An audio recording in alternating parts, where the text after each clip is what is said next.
Hello everyone and welcome to my video. Today we're going to be talking about the possible transfers that could be coming to FC Barcelona very soon in Lautaro Martinez, Memphis Depay, Jorginho Wijnaldum and Thiago Alcantara, and how it's going to affect the formation and the players that are already at the club. So first of all, let's talk about whether or not Barcelona should sign Lautaro Martinez or Memphis Depay. Now, Martinez is the more expensive option in 111 million euros, and Memphis Depay is the cheaper, safer option in 25 million euros. Now, although that is a substantial price gap, there is talks of Inter lowering that price in a swap deal to get Vidal over there, and they would be willing to drop the price for Lautaro with Vidal to around 80 to 90 million euros, but that still is a massive price gap between Depay and Lautaro. But now let's talk about where exactly they would be playing for Barcelona. Now, Lautaro is more a out and out number 9 striker, and he would not be comfortable out on the wing, although Memphis is a lot more versatile and he would be able to play down the wings as well as in a number 9 role. But how will this affect the forwards that Barcelona already has? Now, even though Martinez and Depay are quite different in how they play, they would probably both be playing the striker role with Griezmann. They would have to share that role. And that does not make a lot of sense to me if we are going to go for the more expensive option in Martinez, because Griezmann is already one of our top 3 most expensive players of all time. We've only had him for 1 season and we've not had the sort of return that we would like for Griezmann in terms of goals and assists. But to be fair to him, he has been pushed onto the left wing where he's not comfortable because of Suarez. And now he has got his chance because Suarez will be leaving to Juventus and the deal will be finalised any day now. And now he has his opportunity to give his all in his main position. And that does not make much sense to me to now, once we have Griezmann where we want him, to go out and buy Lautaro Martinez for 111 million euros when we haven't even gotten what we want out of Griezmann already. It just makes more sense to me to go for Memphis Depay, who is the more experienced player, who's played more games in the Champions League. He's so much more cheaper at 25 million euros. He's got experience in the Premier League at Man United. He's got experience as a captain in Lyon. I just think it makes so much more sense to have Griezmann and Depay sharing that role rather than spending upwards to 250 million euros on 2 players who are having to fight each other for that one role. Now on to the much more difficult and much more even dispute whether we should sign Jorginho Wijnaldum or Thiago Alcantara. Now, depending on which player we sign, I think that is how we are going to determine how Barcelona is going to line up in the midfield for next season.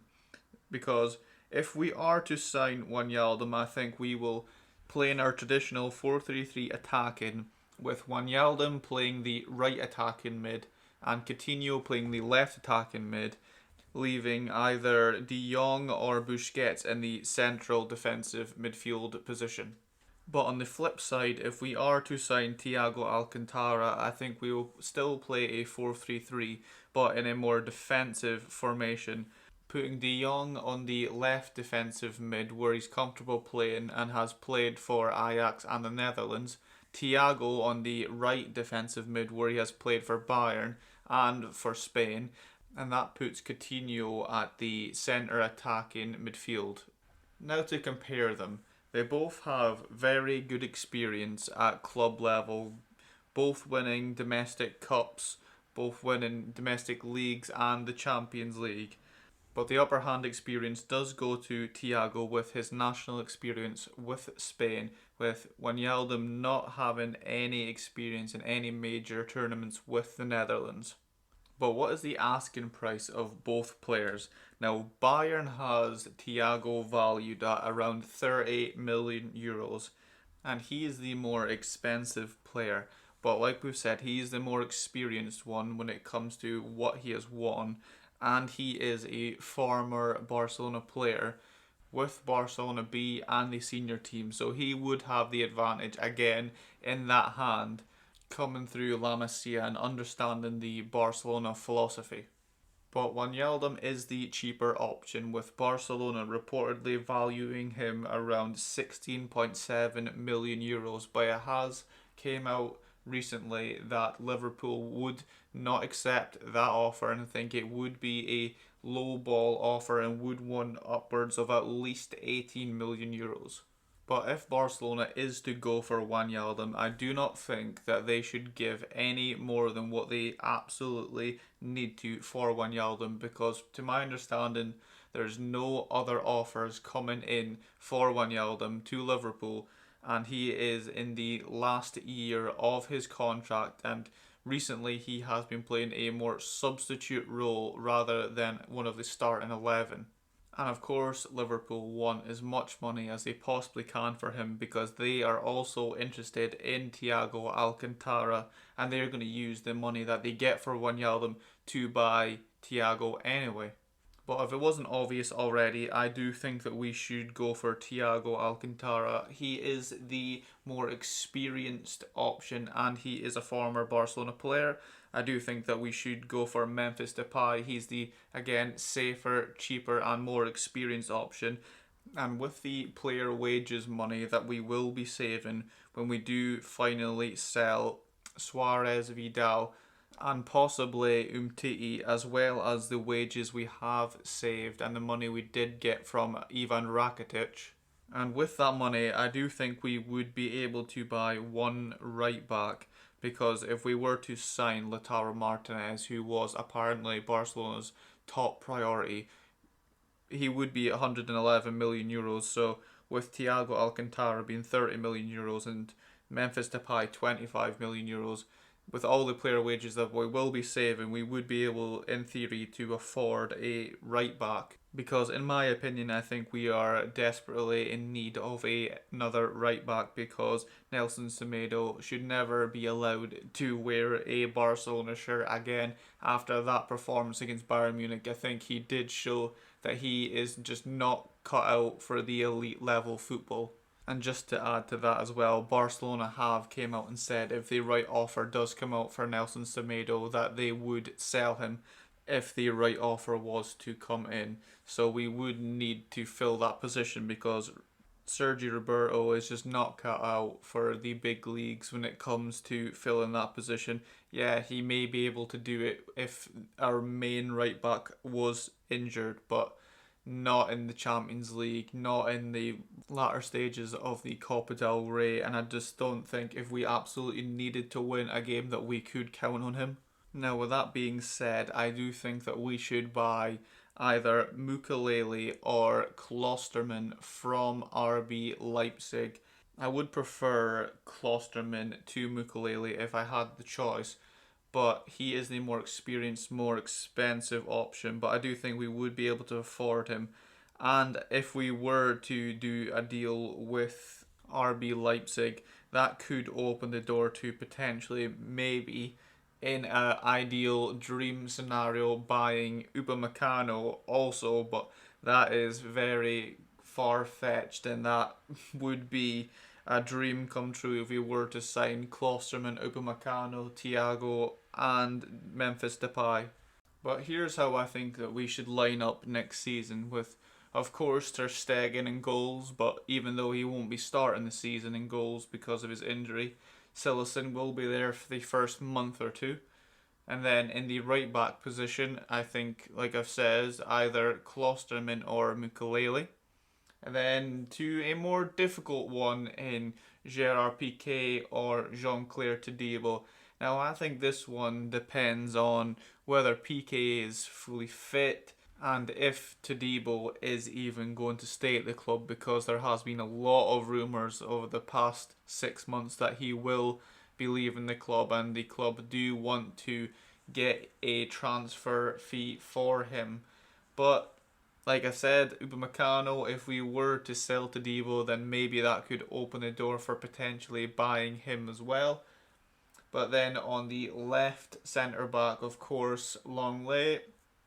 Left back at Jordi Alba, and the midfield, how I think that we should change to a more defensive formation with Thiago in a perfect role for him at right defensive mid. De Jong again perfect for him at left centre defensive mid, and Coutinho, he is a tricky one because I don't know if that will be his ideal role, even though I do think he would fit in there. He does like to drift off to the left, but if he was to stay more central, we all know he can pass, we all know that he can hit it from range, and he can score goals. So that could potentially be a very good position for him. But if he was to come off, someone like Ricky Puig would be very good in that role. Now to the left wing, again Ansu Fati scoring last night to be the youngest scorer in Spain's history. So congratulations to him. But I think he should be our starting left wing because of Dembele's injury problems. And of course, because he is one of our most expensive players ever, and we have not seen much of a return from him. Even though he is a more traditional right winger, he can play both, and he's fighting the main man Lionel Messi for the right wing position, and that just there's only ever going to be one winner there. So of course Messi's at the right wing, and the striker position, which of course could have been Lautaro or Depay, but if we are to go in the direction that I think that we should go for, then it will be like this, with Griezmann or Depay at the number 9 role. And I think that Griezmann has earned his chance to be the out-and-out main striker, but if Depay is to outshine him, I think that he would do very well with either Fati or Dembele on his left and Messi on his right, and Coutinho behind him. I think that would suit him very well. But I do think that this is a perfect formation for Barcelona next season, because if Messi was to get injured or he just doesn't have the stamina as he once did, then Trincao could come on for him. Out on the left, of course, we got Dembele and Fati, but we do have young Pedri coming through. In the midfield for Coutinho, like I've said, Ricky Puig could come on for him. We do have Pjanic coming in. Even though I do think he is a good player, I don't think that we should focus on all of his desires and needs at Barcelona, because he is an aging player, and we do have young La Masia players coming through, and we should prefer them over players like Pjanic. And for De Jong and Thiago, we do have Busquets to come in at any time, so that's perfect. And the defence, as always, we are quite thin defensively, with only Firpo for Alba and Todibo, Piqué, Longley, the possibility of Upamecano or Eric Garcia. We do have Araujo as well. At the right back, we do need to get rid of Semedo. Sergi Roberto is the only real replacement that we currently do have, so we would need to bring someone in. And then, of course, Ter Stegen and Silesen. So that is the route that I think that Barcelona should go down in the current transfer market. Also, how I think that they should line up with the transfers I think that they should make. But I think that is everything. So I'd like to take this time to congratulate Ansu Fati on his first start for Spain and scoring his first goal, also becoming the youngest goal scorer in Spain's history, so congratulations to him. Also, Messi will be returning to training today, so all the best for him. I, for one, am so glad to have him back. Although it isn't under the best circumstances, I am very glad to have him back. So thank you for joining me. Let me know what you thought of the video in the comments, and thank you and goodbye.